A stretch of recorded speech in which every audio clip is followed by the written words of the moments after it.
నాకు అర్థం కాలేదు నువ్వు చేసేది ఎక్కడి నుండి. నేను కోడంగల్ వంద పాసిన నేను. పేరు అది కోడంగల్ ప్రాపర్ నాది. నా పేరు గ్రామము అన్ని నాది కోడంగల్ కాన్షియన్స్ అన్నది. నేను వచ్చేసి కాళీ మందిర్లో ఉంటా, హైదరాబాద్ లో. ఈ ఆటోలో రేవంత్ రెడ్డి వచ్చేసి ఆటోలో లేడీస్ ఫ్రీ టికెట్ పెట్టి మొత్తం మమ్మల్ని ఇది చేసిండు. ఆయన అక్కడనో ఇక్కడనో ఉదయంకి లేచి సాయంత్రం వరకు ఏదో జీవితం కొనసాగిస్తున్నాము. ఇప్పుడు మా పద్మ ఫైనాన్స్ వాళ్ళు వచ్చి నా ఆటో గుంజుకపోయారు విన్నానది.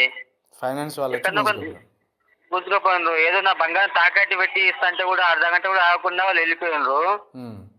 ఇప్పుడు ఫోన్ చేస్తే నా ఆటో గుంజుకుపోయినందుకు 4,000 వాళ్ళు సేవింగ్ పైసలు కట్టాలంట. సేవింగ్ పైసలు వేయాలి, మళ్ళీ నా ఏటీఎం నా ఈఎంఐతో పాటు ఇంకా 4 అడ్వాన్స్ గా 4 ఈఎంఐలు కట్టాలంట. ఒక్క ఈఎంఐ కట్టలేకనే కదా బ్రో అన్ని మేము నడిపేది బతికేది హైదరాబాద్ లో. అవును, ఏం చేయాలన్నా ఇప్పుడు మేము చెప్పు. ఏం చేయాలంటే పోయినసారి ఎవరికి ఓటేసినావు? నేను టీఆర్ఎస్ అన్నది. టీఆర్ఎస్ అనేది మరి ఈయన కోడంగల్ ఈయన ఎట్లా గెలిచిండు రేవంత్ రెడ్డి గారు? అదే అన్నా మరి అదే చేసేది, అందుకే అన్న తెలుసుకోవడానికి అందుకే చేసేది మేము చేసినాం. ఇప్పుడు మా వంతుగా మీ గురించి మేము మాట్లాడుతూనే ఉన్నాం. కొంత ఈ ఫ్రీ బస్సు విషయంలో కొన్ని నిబంధనలు పాటించాలి, కొన్ని నిబంధనలు ప్రత్యేకమైన బస్సులు కొన్ని పెట్టి స్త్రీల కోసం ఉంచాలి, మిగతా జనరల్గా నడపాలి. దానివల్ల ఆటోల బతుకులు నాశనం అయిపోతున్నాయి. కాబట్టి దీన్ని ఏదో ఒకటి కొత్తగా ఆలోచించి ఆటో డ్రైవర్ల జీవితాలను కూడా బాగు చేయాలని మేము చెప్తూనే ఉన్నాం మా వంతుగా. అదే ఇప్పుడు ఏం చేయాలన్నా వీళ్ళని ఇప్పుడు నా ఆటో గుర్తుకుపోయి నాకు హెల్త్ బాగాలేదు. మొన్న హాస్పిటల్కి పోయి మెడికల్ మందులు తీసుకుపోతున్నా. ఒకటే ఆటో డివ్ ఉంది, ఒకటే ఆటో ఒకటే కిస్తు డివ్ ఉన్నది. నీ ఆటో గుంతుకోమని చెప్పి ఇలా ఫోన్ మాట్లాడుకుంటే తీసుకొని పోయిరా. ఇప్పుడు నేను నా భార్య పిల్లని ఎట్లా రూమ్ నుండి ఎట్లా కట్టుకోవాలా, ఎవరి కట్టుకోవాలి, నేను ఎట్లా బతకాలన్నా? ఎంతమంది పిల్లలు? ఒక బాబు ఒక కూతురు, 5 months బేబీ ఉంది, నాకు పాప ఉంది. కోడంగల్ ఏ గ్రామం? కోడంగల్ భువనగిరి గ్రామం నాది. ఏం గ్రామం? మద్దూరు మండలు, కొత్తపల్లి మండలం తీసింది, భువనగిరి గ్రామం అని అన్నది. ఇప్పుడే గుంజుకపోయాను ఆటో. మొన్న సాటర్డే నైట్ అన్నా నాకు హెల్త్ బాగాలేక మెడికల్లో ఉంటున్నా నేను. అన్నా నిన్ను ఒక హాఫ్ అవర్ టైం అన్నా, నేను ఎట్లా బంగారం కుదిపెట్టి ఇస్తా అని చెప్పినా ఆగో జరా అని చెప్పి బండి తీసుకుని పోయారు. అంత దౌర్జన్యము ఎందుకన్నా చెప్పు?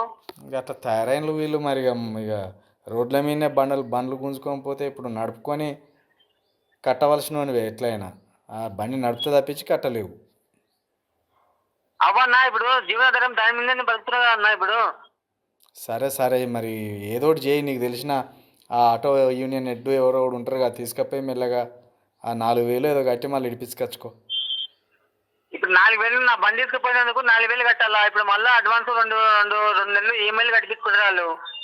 ఇక తప్పదు. ఇక మరి ఏం చేస్తాం అట్లాంటి రోజులు. తప్పదు అంటే అన్న ఒక నెల కట్టలేందుకే అన్న మనం వదిలిపెట్టింది. మీరంటే ఉన్నందుకే మేము పడేది, తప్పదు చేసేది మీకు. అదే మా వంతుగా మేము చేస్తూనే ఉంటాం తమ్ముడు. మా వంతుగా మేము మీకోసం మాట్లాడుతూనే ఉంటాం.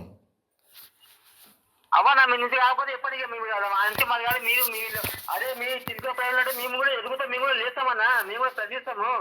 మేము ఏమంటున్నాం, మా వంతుగా మేము ప్రయత్నం చేస్తాం, మీ గురించి మాట్లాడుతూనే ఉంటాం. కానీ ముఖ్యమంత్రి గల్లబట్టి అడిగి కుట్టలేం కదా, అడుగుతాం, ప్రశ్నిస్తాం. ఇక వాళ్ళు ఇట్లా వాళ్ళ జీవితాలు ఆగమైపోతున్నాయి అంటాం, అంతేగాని ఇది కొట్లాట పెట్టుకునే విషయం కాదు కదా.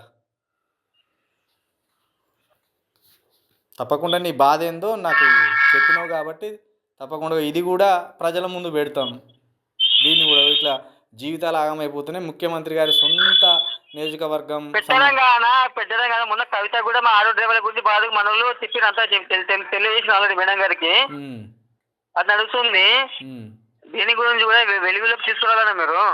తప్పకుండా తీసుకొస్తాం తమ్ముడు. ఇప్పుడు నువ్వు చెప్తున్నావు కదా, కనీసం మీ ఆటో డ్రైవర్లకు దినదిన గణం అవుతుంది.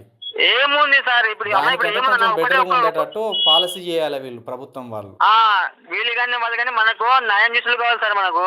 అంతే తప్పకుండా బ్రదర్, మా వంతు సాయం సార్. ఇప్పుడు ఇంట్లో పాలు లేవు ఏం లేవు, రోడ్డు మీద తిరుగుతుంది సార్. నేను ఇప్పుడు వాళ్ళ కాలు మొక్కి వీళ్ళ కాలు మొక్కి చిలుకపల్లి నెంబర్ తీసుకున్నాను నేను.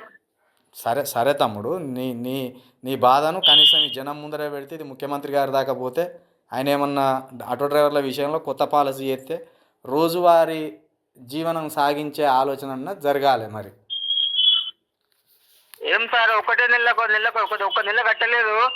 నా భార్య పేరు రూమ్ కట్టాను సార్. ఇప్పుడు రూమ్ నుండి కట్టలేము, హైదరాబాద్ లో రూమ్ నుండి కట్టలేకపోతున్నాము, ఆడ ఫైనల్ కట్టలేము, ఏం కట్టలేము, తిరిగి పాలు లేవు సార్ మాకు. సరే సరే తప్పకుండా దీన్ని చేరవేస్తాం మేము ప్రభుత్వానికి. ఓకేనా? నా మీరే